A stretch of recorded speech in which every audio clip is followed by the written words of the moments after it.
My name is Miyoko Ledoux, and I'm 33 years old. I hadn't planned on starting my Sunday with a live-action reenactment of a family ambush.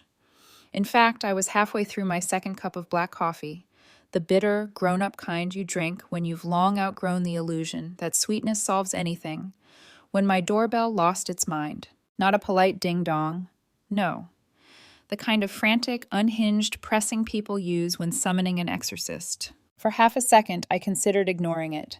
But curiosity is a persistent little devil, so I set my mug down and walked to the door, rehearsing possible emergencies. Fire? Accident? Maybe Michelle needed help with one of her dramatic meltdowns again. But when I opened the door, my imagination proved tragically insufficient. There they were, my entire estranged family, lined up on my porch like the world's most miserable Christmas photo.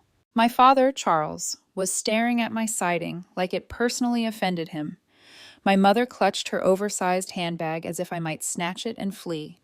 And front and center stood my older sister Michelle, perennial golden child, professional martyr, her hand gripping the handle of a suitcase the size of a small refrigerator. Her husband Ryan was already snapping photos on his phone, probably crafting some family time caption in his head. And then the kids. God help me, the kids. Emma and Zoe, matching unicorn backpacks, fists sticky with candy or regret. Hard to tell. Emma spotted me instantly. Aunt Miyoko, is this our new house? I felt my stomach flip. Morning, I managed, voice sandpaper dry. Did you get lost on your way to literally anywhere else? Michelle didn't even blink. She scanned my t-shirt and sweatpants up and down like she was evaluating a clearance rack. Nice outfit, she sniffed. Anyway, we're exhausted. We've been driving all night. Let us in. Do I? I leaned against the frame.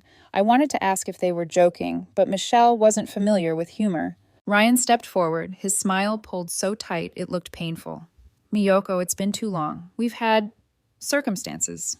He said circumstances like he was explaining why they accidentally set my living room on fire. Before I could respond, Michelle rolled her suitcase over my threshold without waiting for permission. We're moving in, she announced, like she was reading off a grocery list. I blinked, hard. You're what? But the kids had already sprinted past me, shrieking about how big my TV was. My father followed, inspecting my home like an inspector looking for violations. My mother tiptoed around me as if I were contagious. We'll get settled in the guest room, she said, not making eye contact. It's temporary. Michelle will explain. Michelle turned, dropped her suitcase with a flourish, and gave me the most condescending look I'd ever seen. You don't even have a family to worry about. Of course it makes sense for us to be here. We need the house. I opened my mouth, then closed it again. They hadn't come to reconnect. They'd come to take. And the worst part? I wasn't surprised. Not really. Because 3 years ago, I was the one moving through life with everything I owned shoved into the backseat of a car. That wasn't supposed to happen. I'd worked in marketing since I was 24. Stable, decent salary, nothing glamorous, but mine. Just enough to feel like I had traction. Then the acquisition happened. Ominous corporate name. Logo that looked like a prescription warning. Restructuring, they called it. You're expendable, is what they meant. I carried my sad cardboard box of belongings to the parking lot and slid into the driver's seat. It was January. The air was glass cold. My phone buzzed with a rent reminder I couldn't pay. But I still tried my family. I called my dad first. Third ring, no greeting. Just, yes? Dad, I lost my job, the whole department. You should have saved better. That was it. My mother tried to sound sympathetic. She didn't succeed. Oh, honey, thoughts and prayers? Maybe cut back on takeout coffees? Yes, because clearly my $4 lattes were the reason I was drowning. Then came Michelle. At dinner that week, she actually gestured at me with a fork and said, "It's called personal responsibility. Maybe this time you'll learn." Even her husband chimed in with budgeting advice he'd copied off a Tumblr post. I should have walked out. Instead, I sat there while they dissected my failure like vultures around roadkill. 2 weeks later, I was evicted, and I spent the next 6 months living in my car. Sleeping in a Corolla teaches you things. How cold leather can get in February. How humiliating it feels to shower at a 24-hour gym while avoiding eye contact with strangers. How small you start feeling when your entire life condenses into the back seat. But somewhere in that darkness, I made myself a promise. If I ever got out, they would never get another chance to pretend they deserved me. And I did get out. Slowly, painfully, with a LinkedIn message that saved my life and a job, and more nights bartending than I care to remember. Eventually, I saved enough to rent a room. Later, enough for a down payment. And finally, this house. A house they were now trying to invade. The thumping snapped me back to the present. Zoe was stomping on my rug, chanting, "This is ours!" My mother was elbows deep in my fridge, rearranging my groceries.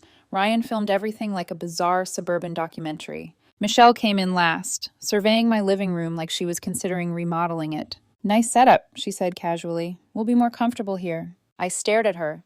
"At your sister's house?" "Oh, don't be dramatic," she waved a hand. "You have space. We don't. Use your head." My mouth went dry. "You can't stay here," I said, voice steady. Michelle didn't even look at me. "Miyoko, don't be ridiculous."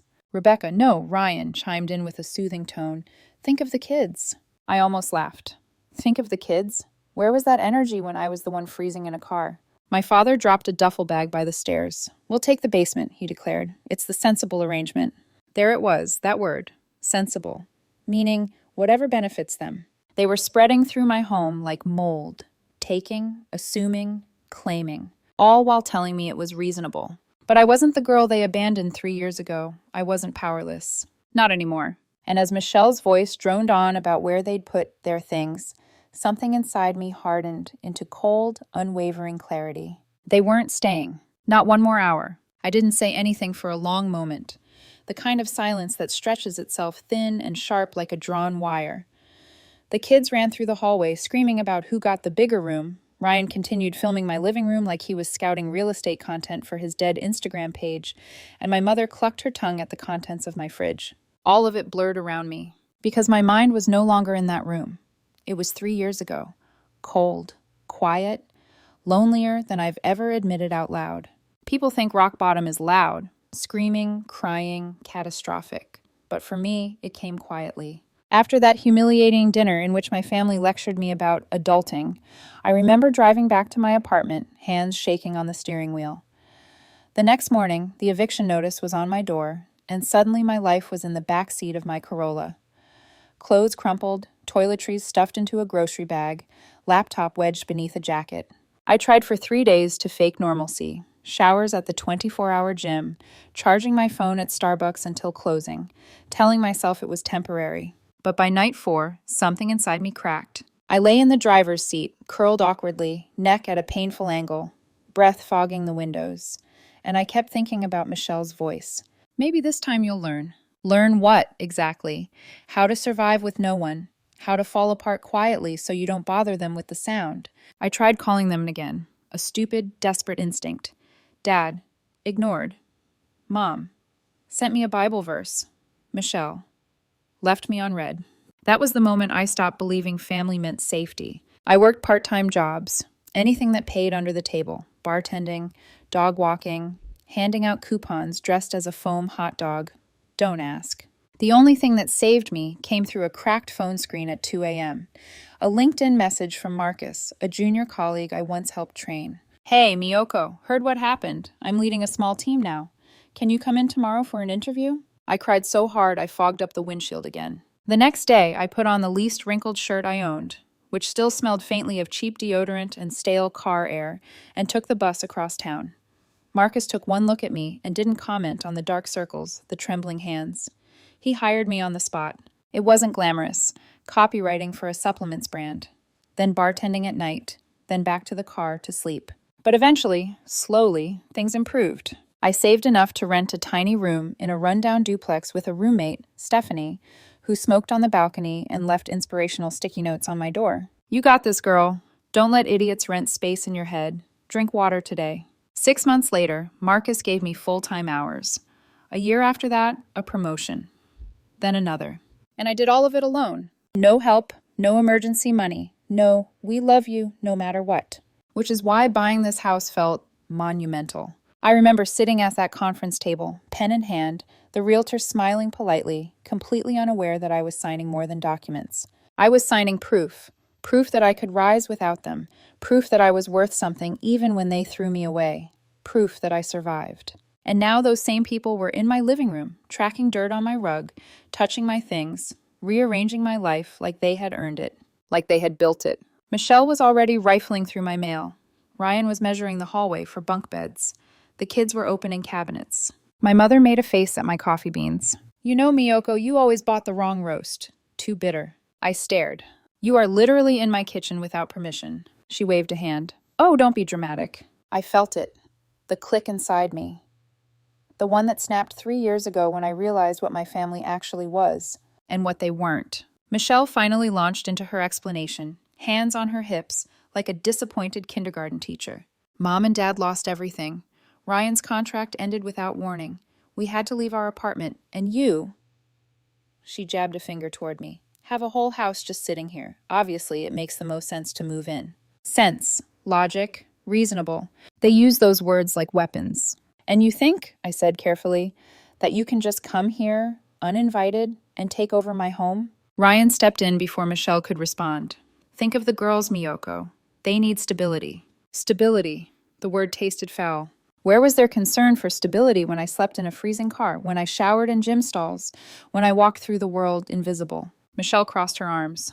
We're family. You owe us. I almost laughed. I owe you? My voice shook, not with fear, but with something cold, forged. They all looked at me like I'd grown horns. My father finally spoke, adjusting his collar like a judge about to sentence someone. We'll take the basement. That's final. He turned away from me. Turned away. As if this was already settled. As if my home belonged to them. As if I didn't matter. Something inside me, something buried, hurt, long-suffering, rose from the ashes of those 6 cold months in my car. No, I said. Michelle blinked. No what? You're not staying here. She laughed, that high, mocking sound she used whenever she thought she was superior. Miyoko, don't be ridiculous. You can't live alone in a place like this. You don't even have a family. She stopped when she saw the look on my face. For the first time, I think Michelle realized I wasn't 25-year-old Miyoko anymore. I wasn't desperate, apologetic, eager to please. I was the woman who rebuilt herself from nothing, and I wasn't going to let them tear it down. I took a slow breath. You all need to leave, tonight. The room froze. A shift, a ripple, a before and after. Michelle's mouth fell open. My father turned, incredulous. Ryan paled. My mother clutched her purse like a lifeline. You're serious? Michelle whispered. I nodded once. And then I walked toward my bedroom, calm and steady, because I knew exactly what came next. I was done asking for permission, done begging for approval, done playing the role they wrote for me. For the first time in my life, I was about to draw a line they never thought I was capable of drawing. And I wasn't going to move it for them. Not now, not ever. The moment I stepped into my bedroom and shut the door behind me, my hands began to shake. Not from fear, I knew that feeling too well, but from adrenaline. From the certainty that something irreversible had just begun. My room felt smaller than usual, the air tight with the echoes of everything I hadn't said yet. I opened my closet and pulled out the backpack I kept for emergencies. Documents, charger, a small lockbox, the things I wouldn't trust to anyone but myself. I set them on the bed and exhaled slowly. They thought they could walk in and take my home like it was theirs. They thought I was still the girl who slept in a Corolla. They thought I wouldn't fight back. They were wrong. I grabbed my phone and dialed the one person who had never once made me feel like a burden. Nathan answered on the second ring, voice groggy. ER night shift, of course. Miyoko, it's early. Everything okay? The second he heard the tremor in my breathing, his tone sharpened. What happened? Are you hurt? Talk to me. My family's here, I whispered. All of them. Suitcases, kids. They said they're moving in. Silence, then. I'm on my way. You don't have to. I said I'm coming, 25 minutes. A soft rustle, like he was already pulling on jeans. And Miyoko, he added, calmer, don't panic. They're counting on you to freeze. Don't. His confidence settled over me like a hand on my back. Next, I called Marcus. He answered mid-sip of coffee. I heard him choke. They what? That's illegal. You need tenancy laws. You need leverage. You need... He took a breath. You need me to send you a list of what to do. I'm on it. Then Stephanie. What color should I wear? She asked. What? For intimidation. Black leather, or the one that makes me look like I eat problems for breakfast? I laughed, actually laughed, the sound raw and unexpected. Please come. Already grabbing my keys. I hung up and stared at my reflection in the mirror. Hair messy, eyes tired, t-shirt still rumpled. But under all that was something new. Steady, cold, resolute. I turned on my phone's audio recorder and slipped it into my pocket. I wasn't going to let them twist this story the way they twisted every other. Then I gathered my documents, zipped my bag, and stepped out. The living room looked like a war zone of entitlement. My father had taken my armchair and was flipping through channels like it was his personal entertainment throne. Michelle and Ryan stood by the sofa, whispering urgently. Kids sprawled on the rug, watching cartoons. They all looked up when I walked in. "You're going to listen," I said, steady. Michelle crossed her arms. "Miyoko, don't start." "No," I cut in, raising a hand. "You don't get to talk over me. Not this time." And for the first time in my life, Michelle actually stopped. I took a slow breath. "When I lost my job, I called you. All of you." My father shifted. My mother's eyes darted away. Ryan's hand went to his pocket. "You told me to figure it out," I said to Michelle. "You told me to grow up. You mocked me. You compared me to you." Michelle flushed. "That was years ago." "I lived in my car," I said. The room stilled. I slept in parking lots.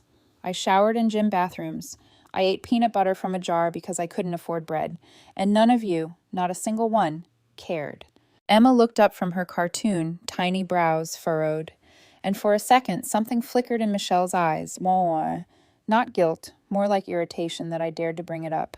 "But now," I continued, voice tightening, "you lose your home, and somehow I'm supposed to sacrifice everything I built? Because you snapped your fingers?" My mother stepped forward, teary-eyed in the most theatrical way possible. "Miyoko, honey, we're family. We help each other." I stared at her. "When have you ever helped me?" She opened her mouth, closed it again. Michelle tried a different angle, her voice sharp and commanding.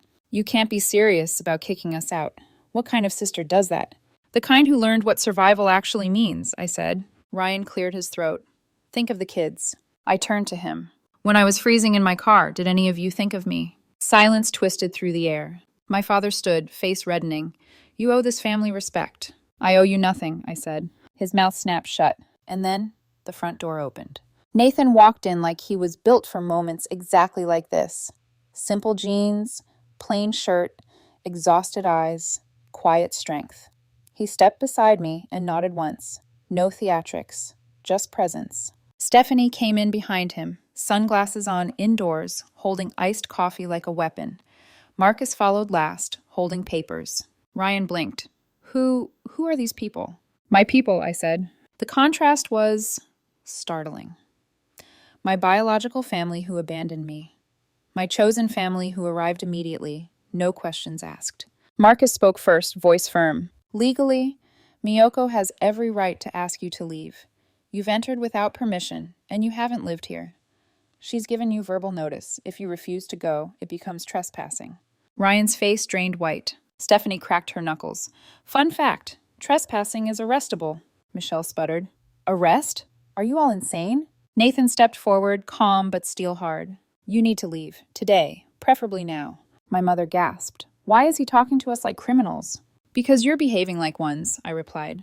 Michelle glared at me, her voice trembling with fury. "You're unbelievable. You don't even have a family. You don't understand."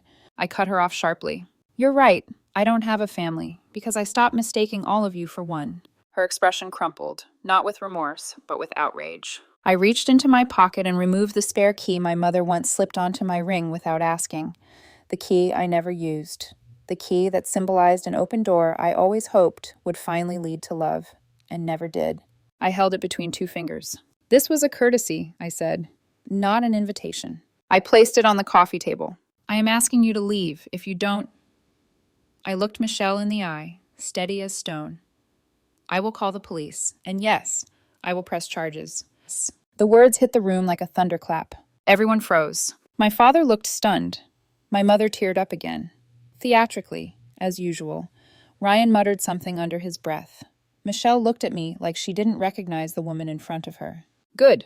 Nathan's hand found the small of my back, grounding me. "Time to go," he said quietly. No yelling, no argument, just truth. And one by one, they understood. Michelle grabbed her suitcase with jerky, wounded movements.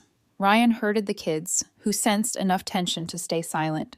My parents followed, slow and stiff. As they passed through the door, Michelle whispered, "You're heartless." I stepped forward just enough that she had to meet my eyes. "No," I said, "I'm finally done being your victim." Then I gave her back the last words she once spat at me. "Figure it out." She flinched. And then they left, dragging their suitcases down my driveway, leaving behind indignation, confusion, and not a shred of the power they thought they had. Nathan closed the door gently behind them. The lock clicked. The silence after was enormous, heavy, sacred. I exhaled, long, trembling, freeing. For the first time in my life, I had chosen me. The silence after the door clicked shut was unlike anything I'd ever felt. It wasn't empty. It wasn't cold. It wasn't the eerie quiet I remembered from nights sleeping in my Corolla with only the hum of passing cars for company. No, this silence felt earned, solid, heavy with relief. For a moment, I just stood there, my palm still on the doorknob, breathing in the stillness. My heart was racing, but my mind was the calmest it had been in years. Nathan stayed beside me without saying a word, giving me room to gather myself. Stephanie broke the quiet first. "Okay," she said, clapping her hands once. "Who needs a drink? Water, tea, bourbon, emotional support smoothie?" I let out a laugh, shaky but real. "Coffee," I said, "please." "I'm on it," she saluted, marching to the kitchen like she ran the place. Nathan stepped closer, lowering his voice. "You did the right thing." I swallowed. "Then why do I feel like I'm about to collapse?" "Because you carried the weight of them for too long," he said gently. "Let yourself put it down." Before I could respond, my phone buzzed. Then again, and again, and again, like a swarm of angry bees. I flipped it over. Mom, 8 missed calls. Michelle, 14 messages. Dad, 3 voicemails. Ryan, 5 texts. Unknown relatives calling from numbers I didn't recognize. It was like they coordinated a guilt storm. Stephanie set down coffee next to me. "Block all of them," she said. "Your peace deserves filtering." I opened the first voicemail, stupid curiosity, and immediately regretted it. Michelle's voice, shrill and shaking. "You'll regret this, Miyoko. When you're old and alone, remember you pushed your family away." I hung up mid-message. Next voicemail, my mother, putting on her full dramatic wail. "Sweetheart, this isn't who you are. You know your father didn't mean anything by what he said. Please think about your nieces." Delete. Next, Aunt Marjorie, who loved meddling more than breathing. "You're selfish, Miyoko. Selfish. Your parents did everything for you." I didn't even let her finish. And then one more voicemail. Aunt Martha, the one relative with a functioning brain cell. I pressed play. "Miyoko, honey," she drawled. "I just heard the nonsense your mother is spreading. Good for you. About damn time. Don't you dare let them make you feel guilty. Proud of you." I smiled, a real warm smile, and saved that one. Marcus leaned against the wall, arms crossed, watching me with quiet approval. "You okay?" he asked. "I think so," I said honestly. "It just feels final now." "It is," he said, "and that's not a bad thing." Nathan wrapped an arm around my shoulders and guided me toward the kitchen. "Come on," he murmured. "Sit down. Breathe." I let him. We ate grilled cheese and cheap bourbon Nathan brought, the unofficial meal of emotional triage. Stephanie made us laugh with dramatic reenactments of my family, invading like suburban zombies. Marcus pulled up legal articles about trespassing laws just for fun. And for the first time that day, the tightness in my chest loosened. When they finally left in the late afternoon, the sun was low, filling my living room with warm gold. I walked them to the door. Marcus squeezed my arm. "You stood your ground. That's rare." Stephanie hugged me so tight my ribs complained. "You're a queen. Don't forget it." Nathan lingered last, one hand on the doorframe. "Call me if you need me tonight," he said softly. "Or tomorrow, or any time." "I will," I promised. He brushed a thumb over my cheek, tender, hesitant, as if asking for permission, then left. The door closed, and this time the silence settled like a blanket around me. The next morning, sunlight streamed through my bedroom window, warm and soft. I got up slowly, expecting to feel anxiety or guilt, but instead I felt clarity. Peace. A quiet, unfamiliar peace. I made coffee, strong, dark, the way I liked it, and pulled up a list on my laptop I'd been avoiding for months. Emergency contacts. The first name was my father. The second was my mother. I deleted them both. In their place, 1. Nathan Reyes. 2. Stephanie Tran3. Marcus Hale. It felt final, but also right. I moved on to the next task, boxing up the linens my family had used, even though they were only here for less than a day. It wasn't anger, it was closure, clearing their presence from my space. Then I walked the property line, the grass patchy, the fence crooked, the mailbox leaning like it had opinions. It wasn't perfect, but it was mine. Every imperfection, every brick, every blade of grass. I thought of the girl who slept curled up in a Corolla, wishing somebody loved her enough to care. Then I thought of the woman standing here now, the one who rebuilt herself, the one who opened her own front door, the one who finally said no. When I stepped back inside, a final voicemail notification blinked on my phone. Michelle. I pressed play. Her voice was tight, angry, scared, maybe both. You'll be sorry, Miyoko. One day you'll realize you have no one left. I listened. Then I laughed, softly, without bitterness. I hit delete, because she was wrong. I had plenty of people left, just not them. That evening, I invited Nathan, Marcus, and Stephanie over for pizza. We sat around my kitchen table, laughing, clinking glasses, enjoying the simple warmth of people who showed up because they chose to, not because they expected something. At one point, Stephanie lifted her glass. To Miyoko, she declared, for not letting the past walk right through her front door. To Miyoko, Nathan echoed, eyes warm. Later, after everyone left, I walked to the doorway and stood there for a long moment, watching the porch light cast a calm glow across the yard. I thought of every moment I wondered if I was worth anything without my family's approval. And I knew the answer now. I didn't need their permission to exist. I didn't need their blessing to thrive. And I didn't need to keep the door open for people who never knocked out of love. When I finally turned off the porch light, it felt like closing a book I had outgrown long ago. The girl they abandoned needed them. The woman I became doesn't. And for the first time in my life, that was enough.